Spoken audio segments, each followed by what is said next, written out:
இந்த வீடியோவில் என்ன பார்க்க போகிறோன்னா, இதுவும் தகவல் அறியும் உரிமை சட்டம் தான். இதில் வந்து கால்நடை வேப்பேரி கால்நடை மருத்துவமனையில் என்னென்ன தகவல் நம்ம கேட்கலாம், நம்ம நாய்க்கு சிகிச்சை அளித்த முறைகள் பற்றி கேட்கலாம், நோயினுடைய தன்மையை பற்றி கேட்கலாம், நம்ம எவ்வளோ நோய் இருக்குதுன்னு கேட்கலாம், அந்த நோய்க்கெலாம் நம்ம வந்து விளக்கம் கேட்கலாம். அவங்க நம்மளுக்கு அந்த ஆன்சர் பதில் கொடுப்பாங்க. இப்போ நான் என்னென்ன ஆன்சர் கேட்டிருக்கேன், என்னென்ன விளக்கம் ஆன்சருக்கு என்னென்ன கொஸ்டினுக்கு என்னென்ன ஆன்சர் கொடுத்துருக்கேன்னு பாருங்கள். இது நான் கேட்ட கொஸ்டின்ஸு, இது பின்னாலே கொஸ்டின்னு ஆன்சரோடு இருக்குது. ஸோ இப்போ ஓப்பன் பயோமெட்ரிக் டிசீஸ்க்கு வந்து சிகிச்சை அளிக்கப்படுமான்னு கேட்டிருக்கேன். அவங்க சிகிச்சை அளிக்கப்படும்னா அளிக்கப்படும், சிகிச்சை அளிக்கப்படாதுன்னா அளிக்கப்படாது. இவங்க இந்த கொஸ்டினுக்கு நம்ம என்னென்ன கொஸ்டினுக்கு ஆன்சர் கொடுக்குறது பார்த்திங்கன்னா டேரெக்டாக கொடுக்கவே மாட்டாங்க. ஸோ நீங்கள் பாருங்கள், நீங்கள் பார்க்கும்போதே உங்களுக்கு தெரியும். ஸோ இந்த வீடியோ பார்த்த பிறகு நீங்கள் வந்து உங்களுக்கு எனக்கு தகவல் கொடுக்கணும், இந்த மாதிரி நீங்கள் கொஸ்டின் கேட்டால் அவங்க கரெக்டான ஆன்சர் கொடுப்பாங்க, அதெல்லாம் நீங்கள் கொஸ்டின் கேட்குற மெத்தடை வந்து நீங்கள் மாற்றி இப்படி கேளுங்க, அந்த மாதிரி நீங்கள் கமெண்டில் தெரிவிச்சிங்கன்னா அந்த மாதிரி நம்ம கொஸ்டின் கேட்டு இது நம்ம எதுக்காக போடுதோம் அப்படின்னா, என் டாக்குக்கு அப்புறம் இன்னொரு டாக்கு எந்த டாக்கும் இறந்துடக்கூடாது. அதாவது ரொம்ப அலட்சியமாக வேலை செய்கிறாங்க. அங்கே உடனே ஆப்ரேஷன் பண்ணணும் அந்த எண்ணம் இல்லை. இவங்களை வந்து வர வைக்கணும், 1 மாதம் வர வைக்கணும், 2 வாரம் வர வைக்கணும், இந்த மாதிரி தான் இவங்களுடைய எண்ணங்கள் இருக்குது. ஃபஸ்ட்டு ரத்தத்தில் ஊறிட்டு இது வந்த உடனே ஆப்ரேஷன் பண்ணி காப்பாற்றணுங்க, அந்த ஒரு உயிரினத்தை காப்பாற்றுங்கிற எண்ணம் கிடையாது. இவங்களை சிகிச்சை அளிக்கணும். அதே மாதிரி இன்னொரு போட்டியும் கூட அங்கே எனக்கு தெரியுது. அதாவது என்னென்னா, ஜூனியர் சீனியரு இவங்க ஆப்ரேஷன் பண்ணுவாங்க, அவங்க ஆப்ரேஷன் பண்ணுவாங்க, நம்ம ஏன் பண்ணணும், அவங்க தானே ஃபஸ்ட்டு பார்த்தாங்க ஆப்ரேஷன். அப்போ இந்த ஆப்ரேஷன் வர முறையே ஃபஸ்ட் தப்பாக இருக்குது. டாக்குக்கு சிகிச்சை அளிக்கிற முறையே தப்பாக இருக்குது. ஒரு டாக்குக்கு பார்த்தாங்கன்னா ஒரு 3 பேர் பிடிச்சிக்கணும். இந்த ஒரு டாக்கு என் டாக்குக்கு பார்த்துட்டாங்கன்னா இந்த 3 பேர் தான் பொறுப்பு. ஸோ ஒருத்தவங்க டியூட்டிக்கு வரலாம், ஒருத்தவங்க வராமல் இருக்கலாம். அப்போ அந்த 3 பேரில் ஒரு ஆள் கண்டிப்பாக அந்த ரொட்டீனாக வந்துகிட்டே இருக்கணும். அந்த மாதிரி டியூட்டி அந்த அரசு இப்போ தனியார் ஆஸ்பத்திரியில் எப்படி இருக்குது, தனியார் ஆஸ்பத்திரியில் ஒருத்தவங்களுக்கு ஒரு ஆள் சிகிச்சை அளிச்சிட்டாங்கன்னா அந்த அந்த சரியாகிற வரைக்கும் ஒரே டாக்டர் தான். ஏன் கவர்மெண்ட்டில் வந்து நீங்கள் அப்படி பண்ண மாட்டேங்கிங்க? நீங்கள் ஒரு ஆள் வேண்டாம், சரி உடம்பு சரியில்லை லீவ் எடுக்கலாம். இது ப்ரைவேட்டில் பண்ணுறதுன்னா நீங்கள் கவர்மெண்ட்டு இப்போ இல்லை கவர்மெண்ட்டு இதில் படித்து தானே அவங்க ப்ரைவேட்டுக்கு போகிறாங்க. மோஸ்ட்லி ஏதோ ஒரு சில இன்ஸ்டியூட் தான் ப்ரைவேட்டுக்கு மருத்துவமனை இருக்குது. இப்போ நம்மளுக்கு வந்து ஏன் ப்ரைவேட்டில் பண்ணுற மாதிரி கவர்மெண்ட்டில் பண்ணக்கூடிய என் டாக்டருக்கு ஒரே டாக்டர் வைத்தியம் பார்த்தா அன்றைக்கி நான் அவர்கிட்ட கேட்டிருப்பேன், அவர் எனக்கு பதில் கொடுத்துருப்பாரு, நானும் அவரை ஃபோர்ஸ் பண்ணி ஆப்ரேஷன் பண்ணுங்க சார்னு சொல்லியிருப்பேன். வரவெல்லாம் ஒருத்தன் வரான், ஒரு லேடி டாக்டர் வராங்க, யார் ஆப்ரேஷன் பண்ணக்கூடிய டாக்டரு, யார் வந்து ஒன்றுமே புரிய மாட்டேங்குது. ஓப்பன் பயோமெட்ரிக் டிசீஸ்னாலே மோஸ்ட்லி ஆப்ரேஷன் சர்ஜரி தான். அது நம்மளுக்கு எல்லா ரெஃபரன்ஸ் புக்லேயும் நம்ம பார்த்தாச்சு, படித்தாச்சு. இப்போ இந்த சிகிச்சை இப்போ வந்து என்ன சொல்கிறது, ஒரு கேவலமான ஒரு இதுதான் நம்மளுக்கு நம்ம இந்த சிகிச்சை நான் பார்க்கேன். அதை வச்சு அதனால தான் இந்த இவ்வளோ கொஸ்டின் நான் கேட்டுட்ருக்கேன். இப்போ ஓப்பன் பயோமெட்ரிக் டிசீஸுக்கு சிகிச்சை அளிக்கப்படுமான்னு கேட்டிருக்கேன். அதே மாதிரி இங்கே பாருங்கள் என்னென்ன கொஸ்டின் கடைசியில் இருக்குது, அந்த ஆன்சர்லாம் பார்க்கும்போது நம்ம பார்க்கலாம். நிறைய கொஸ்டின், அதாவது ஒரு டிசீஸ்னு போனோன்னா உடனே சரி பண்ணி நம்மளை ரிலீஃப் பண்ணணும் அதெல்லாம் கிடையாது அவங்களுக்கு. நம்மளுக்கு வேலை வெட்டி இல்லாமல் சும்மா அந்த நாய் கூடிய தானே கிடக்கும். நம்ம வேலைக்கு போனால் தானே நாய்க்கு சாப்பாடு போட முடியும். நம்மளுக்கும் அது வருமானம் இருந்தால் தான் நம்மளுக்கும் அதை மெயின்டைன் பண்ண முடியும். நம்மளும் சாப்பிடணும், நம்மளுக்கு பொறுத்த தேவைகள் நிறையா இருக்குது. இவங்க நாயோடையே தூக்கிட்டு நான் ஒரு நாய்க்கு உடம்பு சரியில்லைன்னா ஒரு ஆள் கண்டிப்பாக அந்த நாயை கூப்பிட்டு வர முடியாதுங்க. ஆட்டோவில் போட்டு கொண்டு வரலாம், அது ஆட்டோ சார்ஜ் வேறு ஆகும், 300 வாங்கிடுவான். மாதவரத்துலேருந்து அங்கே போனால் எப்படி 300 ஆயிரும். இப்போ நம்ம பைக்கில் கொண்டு போனால் 2 பேர் வேணும் கண்டிப்பாக. பொம்மேரியன் நாயை பொறுத்த வரைக்கும் எல்லாருக்குமே தெரியும், அது ரொம்ப ஆக்டிவாக இருக்கிற நாய் தான். அது எப்படி பார்த்தாலும் அது 2 பேர் தேவை. அது அந்த யார் கூட அதிகமாக பாசம் இருக்கோ அவங்க கூட வந்தால் தான் அது வந்து என்ன செய்யும், கம்ஃபர்டபுளாக இருந்துட்டு வரும். இந்த மாதிரி சிகிச்சை அளிச்சிருக்காங்க. ஸோ நான் கேட்ட கொஸ்டினுக்கு அவங்க என்ன பதில் சொல்லியிருக்காங்கன்னு மட்டும் பாருங்கள். இதான் கடைசியாக 16 கொஸ்டின் கேட்டிருக்கேன். இந்த 16 கொஸ்டினுக்கு அவங்க நினச்சலாம் தகவல் கொடுக்கணும். நான் மோஸ்ட்லி 16 கேட்கலாம், 16க்குள்ளே கேளுங்க, அதுக்கு மேலே கேட்கக்கூடாது. ஸோ இப்போ தகவல் வந்து நீங்கள் என்னென்ன கொஸ்டின்னு அது சார்ந்து இருக்கணும். நீங்கள் தகவல் கேட்குங்கன்னா அந்த தகவல் வந்து அதை சார்ந்திருந்தால் அவங்களுக்கு வந்து ஈஸியாக தகவல் கொடுப்பாங்க. ஸோ நான் இவ்வளோ 14ஆந்தேதி 10ஆம் மாதம் கேட்டிருக்கேன். அதுக்கு ஆன்சர் வந்து இந்த மாதம் வந்திருக்கு. ஸோ அவங்க கொடுக்க ஃபஸ்ட்டு வந்து அவங்க யார் அனுப்புனாங்கன்னு பார்த்தீங்கன்னா, பாலசுப்ரமணியம் எம்இசி. இவர் வந்து மருத்துவத்துறையை சார்ந்தவர் தான். இப்போ பிஎஸ்சிக்கு அப்புறம் தான் எம்இசி படிப்பாங்க. ஸோ இவங்களும் வந்து ஒரு பேராசிரியர் இந்த மாதிரி ஒரு ரேஞ்சில் இருக்கிறவர் தான். ஸோ இவர் தான் தகவல் கொடுத்துருக்காங்க. இவங்களுக்கு தெரியும் நம்ம என்னென்ன கொஸ்டின்லாம் கேட்கும், எதுக்காக கேட்கன்னு சொல்லி நம்ம கேட்குறதுக்கு முன்னாடியே இவங்களுக்கு தெரியும். இவங்களாம் அந்த உடனே இவங்களா டக்கு டக்குலாம் இது பண்ண மாட்டாங்க. ஸோ இவங்களும் யோசித்து அதெல்லாம் என்ன பிரச்சனைகள் இதுக்கப்புறம் இருக்கும் அதெல்லாம் அவங்களுக்கு தெரிஞ்சு தான் என்ன செய்வாங்க. அவங்க வந்து தகவல் நம்மளுக்கு டக்குன்னுலாம் எதிர்பார்த்த ஒன்றும் கொடுக்க மாட்டாங்க. ஆனால் கொடுப்பாங்க, தகவல் ஏதாவது கொடுப்பாங்க. என்ன கொடுத்துருக்காங்க மட்டும் பாருங்கள். இதை நான் கேட்டிருக்கேன். ஃபஸ்ட் நான் என்ன கேட்டிருக்கேன்னா, ஓப்பன் பயோமெட்ரிக் டிசீஸுக்கு வந்து சிகிச்சை அளிக்கப்படுமான்னு கேட்டிருக்கேன். ஸோ அனைத்து தன்மைக்கு ஏற்றது போல் அறுவை சிகிச்சை அளிக்கப்பட்டு வருகிறது. சிகிச்சை அளிக்கப்படும். நம்ம கேட்ட கொஸ்டின் வந்து என்னது, சிகிச்சை அளிக்கப்படுமா என்பது தெரிவிக்கணும். சிகிச்சை அளிக்கப்படும், அவ்வளோதான். அதுக்கப்புறம் ஓப்பன் பயோமெட்ரிக் டிசீஸுக்கு எந்த விதமான சிகிச்சை பொம்மரி நாய்க்கு அளிக்கப்படும்னு கேட்டிருக்கேன். அப்போது ஓப்பன் பயோமெட்ரிக் டிசீஸுக்கு பொம்மரி நாய் இல்லை, எல்லா இனத்து நாய்க்கும் நோயின் தன்மைக்கு ஏற்றாற்படும். நோயின் தன்மைங்கிறது எப்படி குறிக்காங்கன்னா, இப்போ யூட்ரஸு, அதாவது இப்போ ஓப்பன் பயோமெட்ரிக்னா யூட்ரஸ் இன்ஃபெக்ஷன் தான் கொடுக்காங்க. அந்த யூட்ரஸ் இன்ஃபெக்ஷன் வந்து இப்போ ஸ்டார்டிங்லேயே போனால் ரொம்ப நாள் ஆக்குவாங்க.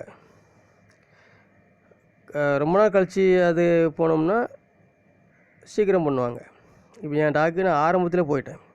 இப்போ ஆரம்பத்திலே போயிட்டு மாதத்தில் பார்த்து அங்கே ஒரு வாரம் பார்த்துட்டு தான் நம்ம என்ன பண்ணுறோம், வேப்பரிக்கு போகிறோம். அங்கே வந்து யூட்ரஸ் இன்ஃபெக்ஷன் வந்து பார்த்தீங்கன்னா ஹெவியாக இருக்குது. அவங்களே சொல்கிறாங்க ஹெவியாக இருக்குது. அந்த இது கொடுக்காங்க. நாங்கள் அதையும் வீடியோ ஃபோட்டோ எடுத்துக்கிட்டோம். இப்போ எல்லாமே நாங்கள் ஃபோட்டோ எடுத்துக்கிட்டு தான் எல்லா டாக்குமெண்ட்டும் நாங்கள் உடனே ஃபோட்டோ எடுத்துட்டோம். எக்ஸ்ரே ஃபோட்டோ எடுத்தோம், ஸ்கேன் எடுத்து ஃபோட்டோ எடுத்தோம்.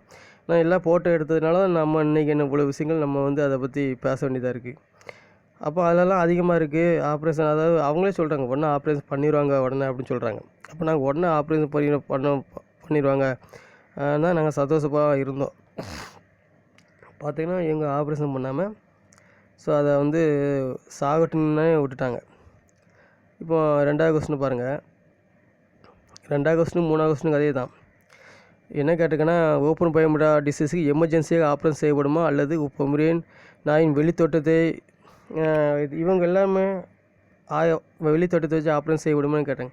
இப்போ இவங்க எல்லாமே என்ன செய்கிறாங்கன்னா, தங்களுக்கு எளிய பொதுவானது சிகிச்சை முறை ஒவ்வொரு நோயும் தன்மையை பொறுத்து மாறும், தன்மையை பொறுத்து மாறுபடும் சொல்கிற இவங்க தான் நான் ஓப்பன் பயோமெட்ரிக்னா எமர்ஜென்சி சர்ஜரி தான் போட்டிருக்கு.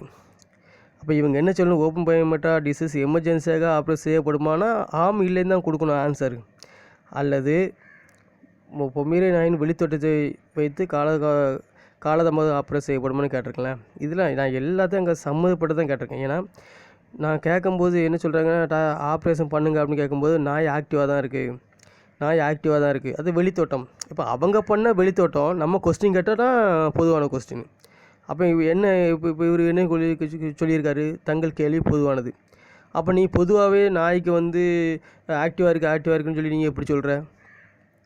எக்ஸ்ரே எடுத்து பார்த்தியா? நீ சொல்லும்போது எக்ஸ்ரே எடுத்து பார்த்தியா? அது முடி இருக்குது, அது உள்ளே ஃபுல்லாக மெலிஞ்சிருக்கு. அது எங்களுக்கு தெரியுது. நான் சொல்கிறேன் ஆப்ரேஷன் பண்ணுங்கள், சாப்பிட மாட்டேங்கி 1 மாதம் கிட்ட சாப்பிடாமல் இருக்குது. அந்த முட்டா மரத்தில் ஒரு மண்ணும் தெரில, எல்லாம் முட்டா பயலுக்கு என் நாய்க்கு சிகிச்சை அளித்தவங்க. அதை படித்து இன்னும் சொல்லுவேன். என் டாக்டருக்கு சிகிச்சை அளித்த எல்லா மருத்துவரும் முட்டா பயலுக, வெறும் கூமுட்டை பயலுக. முடி இருக்குது, உள்ள நாய் மெலிஞ்சிருக்கு. ஆப்ரேஷன் பண்ணு, எமர்ஜென்சி நான் சொல்லிகிட்டே இருக்கேன், ஆப்ரேஷன் பண்ணுங்கன்னா ஆக்டிவாக இருக்குது. நாய் எந்த நாய் குலைக்காமல் இருக்கும்? பொமரேனியன் நாய் வந்து யார் பாசமாக இருக்கோ அந்த ஆள் கூட இருந்தால் அதுக்கு எப்போவுமே அது என்ன ஆனாலும் சரி, காலை வெட்டி போட்டாலும் அது குலைச்சி தான்டா கிடக்கும், சந்தோஷமாக தான்டா இருக்கும். அதுக்கிட்ட ஆள் இருந்தா நீங்கள் என்ன பண்ணிப்பார். நீ பொமரேனியன் நாய் வளர்த்து நீ வளர்க்குறவங்க இருந்து நீ காலை வெட்டி போட்டாலும் அது அந்த ஆள்கிட்ட துள்ளிட்டு சந்தோஷமாக தான் போகும், அது வலி இருந்தால் கூட. ஒரு நாயோடைய கேரக்டர் தெரில. நீ மருத்துவராக படிச்சிருக்க, மருத்துவர். அதில் வேற நீ வந்து 20 வருஷம் வேலை பார்த்துருக்கேன். அதில் வேற பெருமைக்கு மாறி அடிச்சிருக்கடாக்கா நீ, பெருமைக்கு. நான் 14 வருஷம் இங்கே 10 வருஷம் படித்தேன், 14 வருஷம் படித்தேன், 20 வருஷம் வேலை பார்த்துருக்கேன். நீ 20 வருஷம் வேலை பார்த்து நீ முட்டாதனம் தானே, கூமுட்டை தானே பண்ணியிருக்க நீ ஆப்ரேஷன் பண்ணாமல்? இந்த மாதிரி வந்து நம்மளுக்கு எமோஷனல் ஆகுது. அதை நினச்சாலே நம்மளுக்கு கோவம் தான் வருது. இப்போ இந்த மாதிரி ஆக்டிவாக இருக்குன்னு சொல்லி தான் கொண்டு போட்டாங்க. நம்ம கொஸ்டின் கேட்கும்போது கேள்விகள் பொதுவானதான். நோயின் தன்மையை பொறுத்து வந்து மாறுபடும். நோயின் தன்மை என்ன தன்மை சொல்லுங்கள். நோயின் தன்மைனா நோய் என்ன தன்மை, நீங்கள் எப்படி நோய் தன்மை நீங்கள் சொல்லுவீங்க? அது நோய் தன்மைனா காப்பாற்ற முடியுமா? ஆப்ரேஷன் பண்ணால் காப்பாற்ற. யூட்ரஸ் இல்லாமல் நாய் உயிர் வாழும், அது எல்லாருக்கும் தெரியும். ஒரு லேடி ஒரு ஒரு கருப்பமான ஒரு பெண்ணோ இல்லைன்னா மோஸ்ட்லி இதெல்லாம் வந்து பார்த்தோன்னா இந்த கன்னியாஸ்திரிகளுக்கு தான் அந்த கருப்பு பையில் நிறைய எடுக்க வேண்டிய அந்த இதை வந்து நம்ம எடுப்பாங்க, கருப்பு பையை. அப்போ எடுத்தாலும் உயிர் வாழலாம், கருப்பு பையை எடுத்தாலும் உயிர் வாழலாம். ஆனால் கிட்னி இல்லாமல் உயிர் வாழ முடியாது. இந்த கூமுட்டை மருத்துவர்களுக்கு தெரியும் அது யூட்ரஸ் எடுத்தால் ஒன்றும் பிரச்சனை. ஆனால் எப்படின்னா அந்த யூட்ரஸ் வந்து ஃபஸ்ட்டு எடுத்தால் அது பெருசாக இருக்கும், அதை வெட்டி கையை வச்சு எடுத்து இழுக்க முடியாது. இவங்களுக்கு அந்த கையை வச்சு எடுக்கிறது தான் கஷ்டம். இவங்களை அதை தான் பெருசாக நினைக்காங்க. மிஞ்சி போனால் ஒரு டாக்குக்கு 1 ஹவர், ஒரு 45 நிமிஷம் 1 ஹவர் தாங்க ஆப்ரேஷன் ஒரு டாக்குக்கு. இவங்க பெருசாக இருக்கிற அந்த யூட்ரஸை அதை அள்ளிக்கி அதாவது எப்படின்னா ஒரு பப்பாளி பழம் சைஸுக்கு இருக்கிற யூட்ரஸை அதை அள்ளிக்கி கத்திரிக்காய் சைஸுக்கு வந்த உடனே லேசாக கட் பண்ணிட்டு அப்படியே இந்த உள்ளே இருக்கிற ஒரு பூச்சி மாதிரி எடுத்து வெளியே போடணும்னு பார்க்காங்க. கையை வச்சு லேசாக கட் பண்ணிட்டு கையை வச்சு எடுத்து போடலாம். அந்த மாதிரி தான் இவங்க நினைக்காங்க. அது பெருசாக இருக்கும்போதே அது தன்மை பார்த்து தன்மை அவங்க என்ன சொல்கிறாங்க, தன்மையை பொறுத்து மாறுபடும் சொல்கிறாங்களே. என்ன தன்மையை பொறுத்து மாறுபடும்? என் டாக்குக்கு ஆரம்பத்துலேருந்து வந்துட்டு இருந்தேன், நீங்கள் என்ன தன்மையை பொறுத்து ஆப்ரேஷன் பண்ணீங்க, என் நோய் சிகிச்சை பண்ணி காப்பாற்றுனீங்க? ஏன் வரி பணம் எதுக்கு போகுது? உங்களுக்கு ஏன் வரி பணம் சம்பளமாக தராங்க? ஸோ இந்த மாதிரி நிறைய கொஸ்டின்ஸ் இது இருக்குது. இப்போ இந்த நாய்க்கு வந்து இவங்க விட்டுட்டாங்க, சிகிச்சை அளிக்கலை. ஆனால் நம்ம இந்த கொஸ்டினை கேட்டுகிட்டே இருக்கோம். இப்போ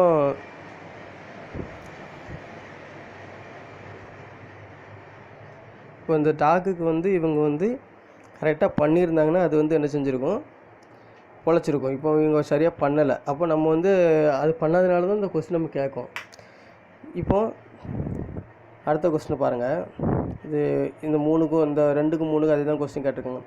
நோயின் வயது கேட்டிருக்காங்க பார்த்தீங்களா. நோய், வயது மற்றும் பிற காரணிகளை மாறுபடும் சொல்லி. என்றைக்குமே இந்த பயமற்ற ஓப்பன் மைண்டட் டிசீஸ் வந்து மிடில் ஏஜ்லேருந்து ஓல்டு ஏஜ் வரைக்கும் தாங்க வரும். அது மிடில் ஏஜ்னு சொல்கிறாங்களா. அது மிடில் ஏஜ்னால் ஒரு 6 வயசுலேருந்து 8 வயசுக்குள்ளே தான். அந்த 8 அல்லது 6 to 10 வச்சுக்கலாம். என் டாக்குக்கு 8 வயசு. அப்போ 6 to என்னுடைய பொமேரியன் நாய்க்கு வந்து 16, மேக்ஸிமம் ஏஜ் வந்து 16, 12லேருந்து 16 வரைக்கும் தான் அதோடைய மேக்ஸிமம் ஏஜ். மினிமம் வந்து 12 வருஷம் உயிர் வாழும், அதிகபட்சம் 16 வருஷம் உயிர் வாழும். ஆனால் என் டாக்கு வந்து 8 வயசு. அதாவது அவங்க சொல்கிற மாதிரி தான் அந்த புக்கில் போட்டிருக்காங்களா, அந்த மருத்துவ புக்கில், கால்நடை மருத்துவ புக்கில், ரெஃபரன்ஸ் புக்கில் என்ன போட்டிருக்காங்கன்னா, பயமற்ற டிசீஸ் எப்போ வருங்கன்னா அவங்க என்ன அழகாக போட்டிருக்காங்க, 6 years to 8 years ஒரு புக்கில் போட்டிருக்காங்க. இன்னொரு புக்கில் 6 years to 10 years போட்டிருக்காங்க. இந்த ரெண்டு, அதாவது நம்ம 10 year எடுத்துக்கிடுவோமே, இந்த ஏஜில் தான் அது பயமற்ற வரும்னு சொல்லியிருக்காங்க. So middle age to old age. அப்போ என் டாக் வந்து மிடில் ஏஜ். அவங்க சொல்கிறாங்க ஓல்டு ஏஜ். நான் படிக்காத முட்டாப்போயில்கிட்ட தான் அதை பற்றி சொல்லணும் நீங்கள் ஓல்டு ஏஜ்னு சொல்லி. படிக்கிறவங்ககிட்ட அதை சொல்லக்கூடாது. பாமர மக்கள் ஒன்றுமே தெரியாமல் நாயை வளர்த்துட்டு வராங்களா, நீங்கள் அவங்ககிட்ட தான் அதை பற்றி ஓல்டு ஏஜ்னு சொல்லணும். ஏன்டா அசால்ட்டாக நாய்க்கு 60 வயசு ஆகும்னு சொல்கிறாரு அங்கே என்கொயரியில். நான் டக்குன்னு சொல்லிட்டேன், என் டாக்குக்கு 30 வயசு தான் அப்படின்ட்டேன். ஒன்று அமைதியாகிட்டார். இப்போ அதே மாதிரி 4வது கொஸ்டின் பாருங்கள்.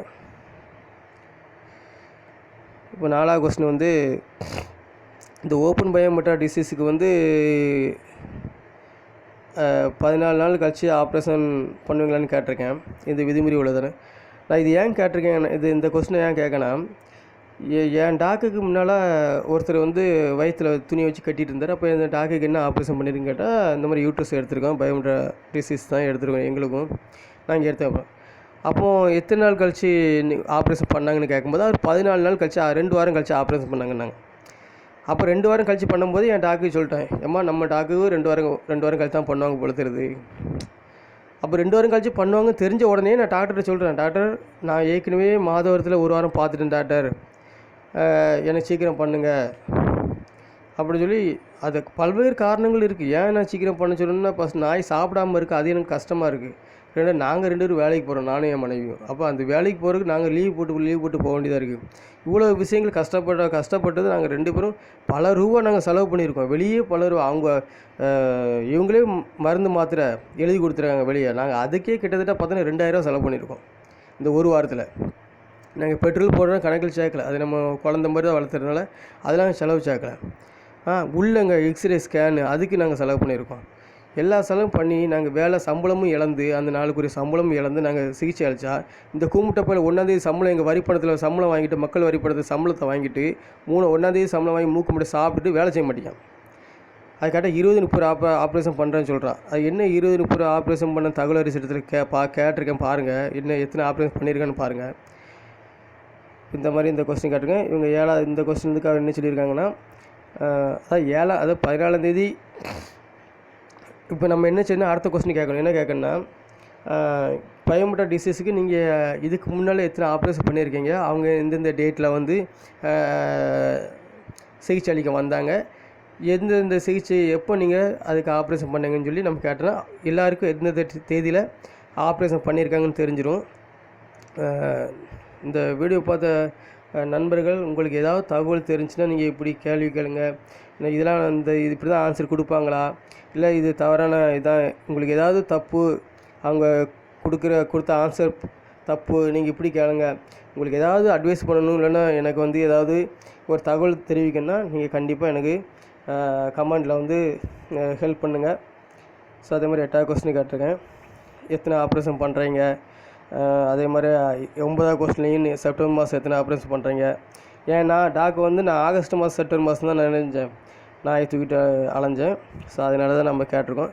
இப்போ ஆகும்போது நம்ம இந்த எல்லா கொஸ்டினும் 7லேருந்து 16வது வரை கேட்கப்பட்ட கொஸ்டினுக்கு வந்து இவங்க பதில் கொடுத்துருக்காங்க, அது கடைசியில் கொடுத்துருக்காங்க. அதெல்லாம் பாருங்கள். எத்தனை ஆப்ரேஷன் பண்ணாங்க, நம்மகிட்ட அசால்ட்டாக சொல்கிறாங்களே, ஒரு நாளைக்கு நாங்கள் 20 ஆப்ரேஷன் 30 ஆப்ரேஷன் பண்ணுறோன்னு சொல்லி.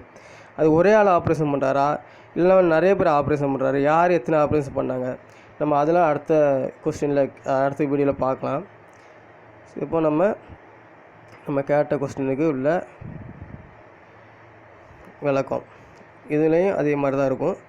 நான் 17/9 மட்டும் எத்தனை கால்நடைக்கு ஆப்ரேஷன் செய்யப்படுது, ஒரு நாள், அந்த ஒரு நாள் மட்டும் எத்தனை ஆப்ரேஷன் 16ஆந்தேதிலேருந்து கேட்டிருக்கேன். ஏன்னா என் டாக்குக்கு வந்து 16ஆந்தேதியே பண்ணியிருந்தால் காப்பாற்றிருக்கலாம். அது கிட்னி ஃபெயிலியர் ஆயிடுச்சு. அதாவது யூட்ரஸ் பயோமெட்டா டிசீஸ் வந்து எவ்வளோ நாள் தான் வயிற்றுக்குள்ளே அந்த யூட்ரஸ் அழுகி போய் அப்படியே இருக்கும். இப்போ அந்த கூமுட்டப்பையில தெரில, அந்த ஆப்ரேஷன் பண்ணுறதுக்கு அங்கே இல்லை, அந்த லேடிக்கும் தெரில, லேடி டாக்டருக்கும் தெரில. ஒரு பயோமெட்டா டிசீஸ் உள்ள ஒரு பொருள் அழுகி போச்சுன்னா எவ்வளோ நாள் தான் அது வந்து அடுத்த பார்ட்ஸை பாதிக்காமல் இருக்கும் கூமுட்டைகளாக. மருத்துவத்தை நீங்கள் படித்து வந்து சம்பாதிக்க தான் படிச்சிருக்கீங்க, அதாவது சமூக நலத்துக்கு நீங்கள் படிக்கலை. ஒரு சமூக அக்கறை இருக்கணும் ஃபஸ்ட்டு. ஒருத்தர் நாய் வளர்க்காங்கன்னா அவங்க வந்து நாயை எவ்வளோ நேசிக்கிறவங்களா இருப்பாங்க, உங்களுக்கு அது தெரியாதா ஃபஸ்ட்டு? பொம்மரி நாய் வளர்க்குறவங்க எப்போவுமே அதை நேசிக்கிறவங்க இருப்பாங்க. இப்போ இந்த பிரச்சனைகள் வந்திருக்கு. இவ்வளோ பிரச்சனைகள் வர காரணம் என்ன? நீங்கள் சரியாக ஆப்ரேஷன் பண்ணியிருந்தால் இந்த இவ்வளோ பிரச்சனை வந்திருக்காது. ஸோ நீங்கள் இதே மாதிரி எத்தனை நாயை கொண்டிருப்பீங்க சிகிச்சை அளிக்காமல். அவங்களாம் கடந்து போயிருப்பாங்க. என் டாக்கு உங்கள்கிட்ட வசம் வந்து மாட்டியிருக்கு, நீங்கள் என்கிட்ட இப்போ மாட்டிகிட்ருக்கீங்க. நான் அப்படி தான் சொல்லுவேன். நான் லேசில் உங்களை விட போகிறதில்ல. தவறு செய்தவங்களுக்கு தண்டனை வாங்கி கொடுக்குற வரைக்கும் நான் விட போகிறதில்ல. அது என்ன ஆனாலும் சரி, எப்படியாவது தண்டனை கிடைக்கிறத நம்ம வந்து அடுத்த ஸ்டெப்புக்கு போவோம். ஸோ அடுத்தது பார்த்திங்கன்னா, நான் கேட்ட கொஸ்டினுக்கு இவங்க சொன்னாங்களே 7லேருந்து 16 வரைக்கும் உள்ள தகவல்னு சொல்லி, அது இந்த தகவல் தான் பாருங்கள். நான் இந்த ஏன் கொஸ்டின் கேட்டேன்னா, அவங்க வந்து பெருமையாக சொல்லிக்கிட்டாங்க, நாங்கள் 20 ஆப்ரேஷன் பண்ணுறோம் ஒரு நாளைக்கு, 200-300 நாய்க்கு நாங்கள் ஆப்ரேஷன் கால்நடைக்கு வருது, நாங்கள் ஆப்ரேஷன் பண்ணுறோம். ஒரு நாளைக்கு நாங்கள் 20-30 விலங்குகளுக்கு ஆப்ரேஷன் பண்ணுறோம் அப்படின்னு சொல்கிறாங்க. இப்போ வந்து ஒரு நாளைக்கு 20-30 ஆப்ரேஷன் பண்ணுறேன்னு சொல்கிறாங்கல்ல. இப்போ இவங்க பாருங்கள், நாய்க்கு வந்து ஜூலை மாதம் மட்டுமே 24 ஆப்ரேஷன் பண்ணியிருக்காங்க. ஒரு மாதத்துக்கு அவங்க எத்தனை ஆப்ரேஷன் பண்ணியிருக்காங்க? 49 ஆப்ரேஷன் பண்ணியிருக்காங்க. ஆகஸ்ட் மாதத்துக்கு 122 ஆப்ரேஷன் பண்ணியிருக்காங்க. செப்டம்பர் மாதம் 118 ஆப்ரேஷன் பண்ணியிருக்காங்க. இப்போ ஒரு நாளைக்கு அவங்க 20 ஆப்ரேஷன் பண்ணால் கிட்டத்தட்ட 600 ஆப்ரேஷன் பண்ணணும். இப்போ இவங்க நம்ம தகவல் அரிசத்தில் கேட்கும்போது அவங்க என்ன சொல்கிறாங்க, நான் இதெல்லாம் வந்து இந்த 24 ஆப்ரேஷன் யார் பண்ணால் அதோடைய ரிஜிஸ்ட்ரேஷன் நம்பர் என்ன, அது நம்ம அடுத்த வீடியோவில் அது கொஸ்டினை கேட்டுட்டு அதை அவங்க என்ன பதில் சொல்லலான்னு பார்ப்போம். நம்ம கேட்டுகிட்டே இருக்கணும். இந்த கொஸ்டினை வச்சு பதிலை வச்சு நம்ம அடுத்த ஸ்டெப்புக்கு போயிட்டே இருக்கணும். இப்போ ஜூலை மாதம் 24 பண்ணியிருக்காங்க. ஆகஸ்ட் மாதம் 70 நாய்க்கு பண்ணியிருக்காங்க. அப்படி கூட்டிகிட்டு தான் வரும். ஏன்னா இவங்க வந்து ஆகஸ்ட் மாதம் தான் அந்த இது கிளினிக்கே ஓப்பன் பண்ண, திருப்பி இந்த கொரோனாலேருந்து திருப்பி எதாவது எல்லாமே பண்ணுங்க அப்படின்னு சொன்னது வந்து இந்த ஜூலை, ஆகஸ்ட், செப்டம்பர் இந்த மாதத்துக்குள்ளே தான் இருக்கும். இப்போ ஆகஸ்ட் மாதம் 70 நாய்க்கு பண்ணியிருக்காங்க. ஒவ்வொரு நாய்க்கும் எவ்வளோ பண்ணியிருக்காங்க பாருங்க. இப்போ 70 நாள்னா ஒரு 30 நாள்னு வச்சுக்கலாம். 30 நாளில் ஒரு நாளைக்கு 2 டாக் பண்ணால் 70 டாக், 60 டாக் வருதா? அப்போ ஒரு நாளைக்கு 2 டாக் பண்ணியிருக்காங்க. அப்போ 3 டாக் வைங்களேன். 3 2 6 60, 3 9 90 ஆப்ரேஷன் நாய்க்கு பண்ணியிருப்பாங்க. அந்த மாதிரி கணக்கு எடுத்துக்கலாம் நம்ம. ஸோ இந்த நாய், பூனை எல்லாம் எழுதியிருக்கேன், கன்றுக்குட்டி எல்லாமே எழுதியிருக்கேன். ஸோ நம்ம இதெல்லாம் வந்து யார் யார் பண்ணாங்க, என்னென்ன அறுவை சிகிச்சை, நாய்க்கு யார் யார் அறுவை சிகிச்சை பண்ணக்கூடிய டாக்டர் இருக்காங்க, அதெல்லாம் தனியாக எத்தனை டாக்டர் இருக்காங்க ஃபஸ்ட்டு, இதெல்லாம் நம்ம தெரிஞ்சுக்கணும். இப்போ அதுக்கப்புறம் என்ன செஞ்சுருக்கேன்னா, ஒவ்வொரு தேதிக்கும் கேட்டிருக்கேன் பாருங்கள். 14ஆம் தேதி என் டாக்குக்கு வந்து 14ஆம் தேதி ஆப்ரேஷன் பண்ணணும் நாய்க்கு. ஆனால் இங்கே 3 நாய்க்கு தான் ஆப்ரேஷன் பண்ணியிருக்காங்க. அப்போ ஏன் டாக்குக்கு ஆப்ரேஷன் பண்ணியிருக்கலாம்ல. 15ஆம் தேதி பண்ணியிருக்கலாம். 15ஆம் தேதி 4 நாய்க்கு தான் ஆப்ரேஷன் பண்ணியிருக்காங்க. அப்போ ஏன் டாக்குக்கு நீங்கள் ஆப்ரேஷன் பண்ணியிருக்கலாம்ல. அப்போ எத்தனை பேர் நீங்கள் வேலை செய்கிறீங்க? ஆப்ரேஷன் சர்ஜரி மருத்துவர் வந்து எத்தனை பேர் இருக்கீங்க நாய்க்குன்னு, பூனைக்குன்னு எத்தனை பேர் இருக்கீங்க? அப்போ யார் யாருக்கு என்னென்ன ஆப்ரேஷன் பண்ணுறீங்க? இப்போ 16ஆம் தேதி 5 பேர் பண்ணியிருக்கீங்க. ஏன் டாக்கு பண்ணியிருக்கலாம். அதில் 17ஆம் தேதி 3 பேர் தான் பண்ணியிருக்கீங்க. அப்போ ஏன் டாக்கு பண்ணியிருக்கலாம்.